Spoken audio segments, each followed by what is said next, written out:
So I've been getting a lot of questions about what I'm doing for maple sugar season this year. So come with me and I want to show you something.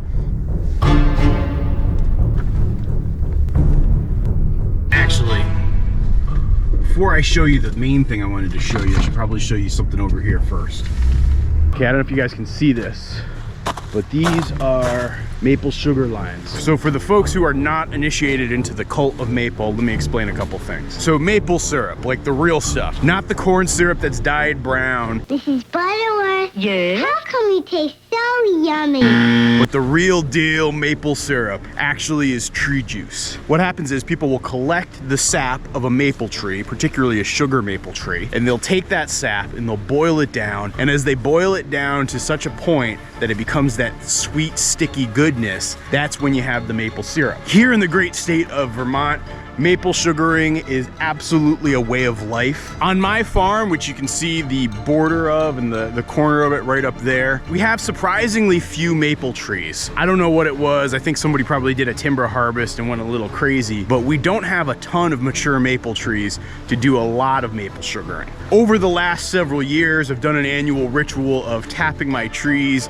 and boiling it down, and it works really well on a home scale. You know, typically what I'm doing is I'm sticking a bucket on a maple tree, and I'm usually doing it to about 6 to 10 trees, and I'm making maybe a couple of gallons each year, which is enough for my wife and me, and maybe enough to have to gift to a few friends here and there. But it's not even remotely close to being a farm business. It is quite simply a hobby. But I have a lot of farming friends who have maple sugaring as one of the main industries that their farm is involved in. And unlike me, where I was typically hanging like a small bucket, they're doing things like you see right here behind me, where they're running these plastic lines into trees and then collecting the sap in various reservoirs, tapping thousands upon thousands of trees, collecting tens of thousands of gallons of sap, and making barrel upon barrel of maple syrup. And maple sugaring season really only happens in a special time of year, like the time we're in right now. Because in order for the sap to run and get a lot of sap, you need a couple of factors. You need hard, cold freezes at night, and then you need temperatures that warm up above freezing during the day. That thaw and freezing cycle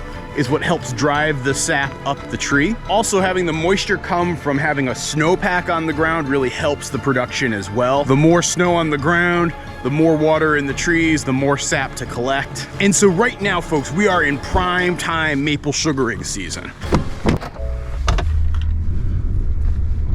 Today I'm heading over to the Kempton farm. The Kemptons are my neighbors, and they own several farms here in Peacham, Vermont. They've been doing maple sugaring for a long time, and today I'm helping my buddy Will Kempton out with some sap lines that he has in the woods.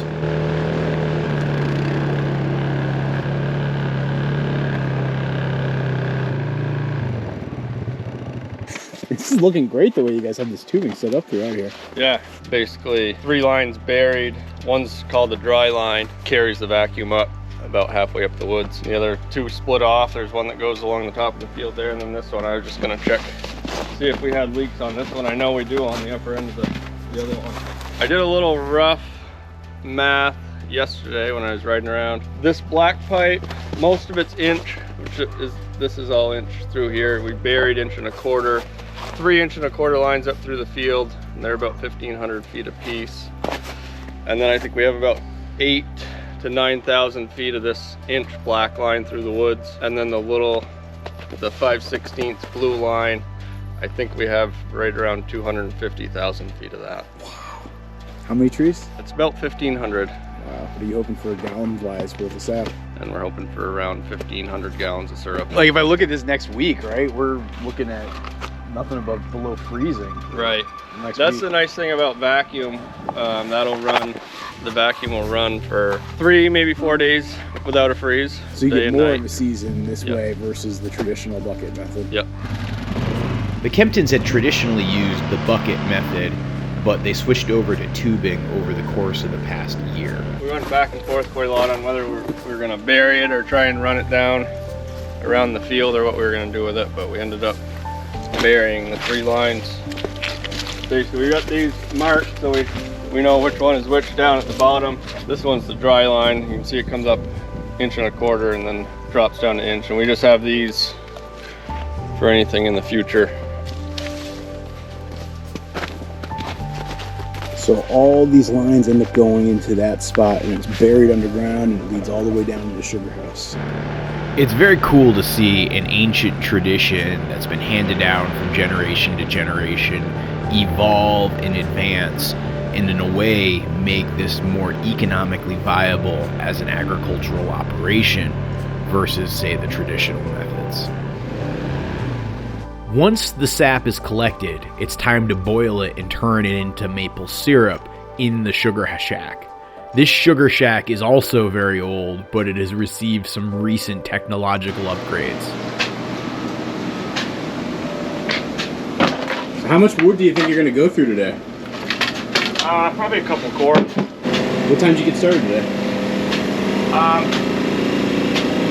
About 9. Yeah. It's a filter press. Comes off the syrup comes off here and goes into that little pump. It gets forced through some membranes. Gets filtered and then pumping into that barrel over there. It's way better than the way I do it with cinder blocks and some pans, and then finish it inside the house. We've only had this 2 years. Prior to that, we had just a couple of big gravity units. Yeah. But this is just about plugged, so I'm gonna have to change it.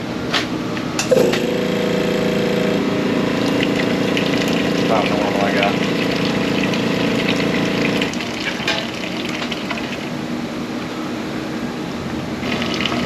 Do the syrup line, right on syrup. That's the syrup line, that top line. And then I gauge it to the thermometer here that changes with barometric pressure, but I can keep track of that a lot easier.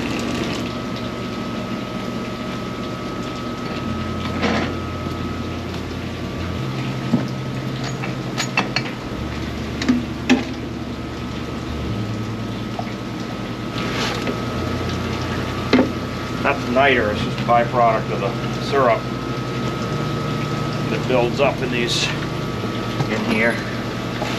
So those are just all filters now, essentially, like, right. used.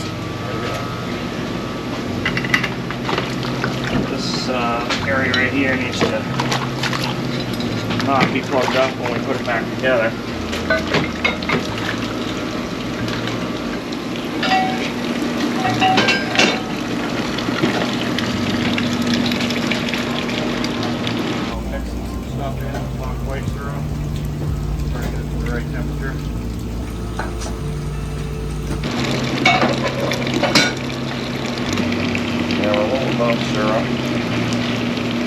Stuff's coming in a little below syrup, so we'll mix that in until this is right on syrup.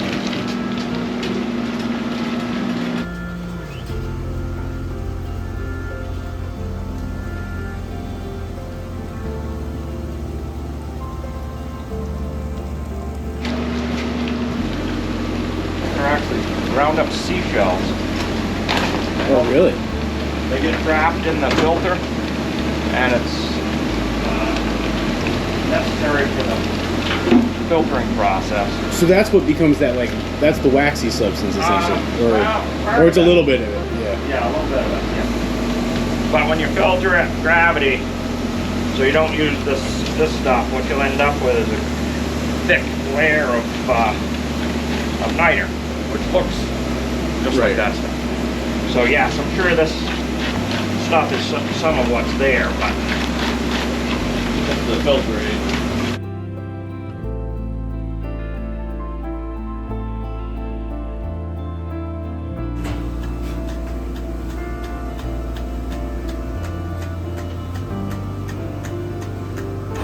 So how long have you guys been sugaring in this building specifically? Dad bought up here in 1975, and I think we were in the sugar house maybe 2 years after that. Okay, so, and this has been here, you know, back when it was at the Millers too, like, so this is ancient. Yeah. It might have been an ice house or an ice building. And then it was made into a sugar house prior to us. I think it had a cupola and stuff prior to us. Pretty sure it did.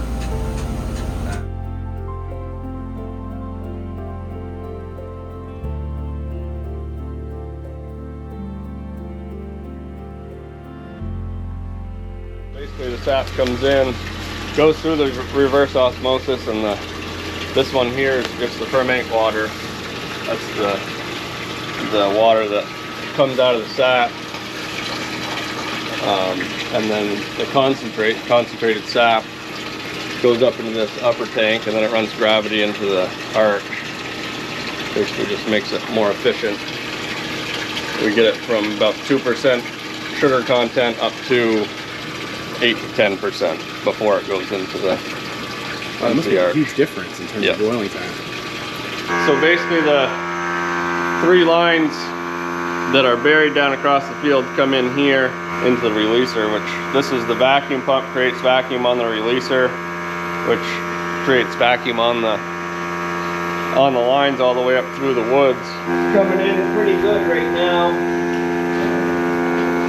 There's 2 sides to it, so one side fills up, it has a float, which it's just dumped, so it'll be a couple minutes, but float comes up, just pushes this little rod over, dumps that side about 5 gallons at a time,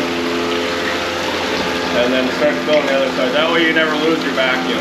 Otherwise, if you just have one, they do make singles, you just lose your vacuum for 10 seconds or so. It's basically as long as it takes it to dump, and then so fairly simple, but Not that simple. not that simple. This is where the sap comes in. It comes in through here, goes into the steam that's in this hood, and then there's a preheater, a series of copper pipes in there. Preheats it, so it gets. I can't quite hold my hand on that. It gets pretty hot. You can see the steam coming out of it. And this is a float here that regulates the height of the sap in this back flue pan. It's a pretty good setup, pretty efficient, works well. But one of the things that happens, and the reason why I check it often, is that once in a while it'll get an air block in here. I'm not just sure why, or if there's anything we can do to keep it from happening. We haven't quite figured it out yet, but it'll almost stop the sap coming in. And so after not very much time, the sap will get low and you run into trouble in this back pan. So we just check it. The sap goes into there, it goes through a pipe, and the sap actually comes out at the upper end of this part of the pan. And then the pan is separated in 2. So it comes out here and it has to run back that way and around the corner and back up that way before it gets into the front. So that pan. way it's getting kind of maximum Yep. heat application to its surface area, basically. Yep. Yeah. Then it boils it down, so the stuff that's coming out into the front pan is concentrated some. Yeah. So Manny, what's your earliest memory of sugar making? We moved to Peacham when I was 1. And so when I was a little kid, we were always, Tapping right over there. Yeah. this time of year we were up there, and then as soon as I was big enough, I was helping, and not quite sure up there. Very close. Still shows a degree off. So now what's the plans with all the syrup now that you got it? We're keeping these 3, or 2 of them at least, if we need to can more. The rest of them will go to bulk. Contacted by a company in Richmond, Vermont. They are called Untapped. They make a bunch of maple flavored stuff. The plan is to sell it to them. Pretty close to it. Yeah, an inch or so. Yeah. Bacteria will grow pretty quickly in the sap. Yeah. And then you lose a grade. The lower grades, if you sell it in bulk, are reduced in price. Right. So we're trying to keep ahead of it so it doesn't do that. Right now we're making beautiful, bright, fancy. It doesn't get a whole lot brighter. Where's the grader? You've got the golden delicate, and then this is the next darker grade, which is amber rich. As long as it's lighter than, this is our syrup, golden delicate and the amber rich. As long as it's lighter or the same as that one, then that's your grade. So good cold sap that doesn't sit around for very long makes the lighter syrup, which is, I mean, most people prefer the lighter syrup, but there's some people that like the real dark stuff, which we don't make much of the dark stuff, but I gotta admit, I'm a fan of the dark.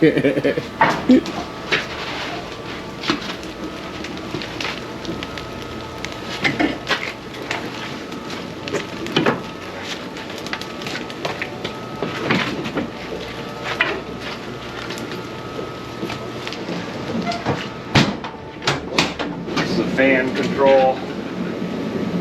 Turns there's 3 fans underneath there, and it blasts gets the fire going in good shape. And off it goes again. Another batch.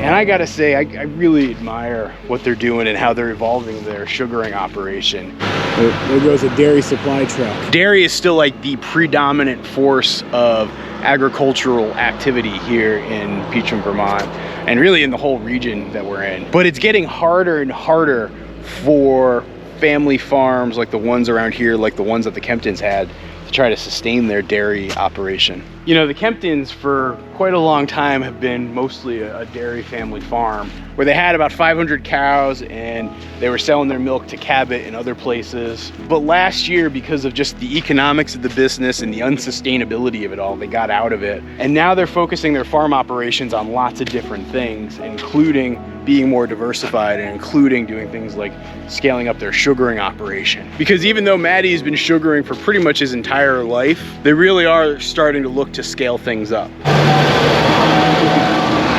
There goes Dylan. He's probably headed to one of their other farms right now to do some other stuff. I don't even know what that stuff could be, but he's out there. So I hope you guys have enjoyed this quick look at a larger scale sugaring operation relative to like the home scale that I've traditionally done at Goldshaw Farm versus the hobbyist scale that someone like my buddy Alfred does. And then as you start to look at a small business type scale like the Kemptons are doing, I guess the next one I should probably talk about is the big industrial scale. So maybe that'll be something that happens in the future. But thanks for watching, everybody.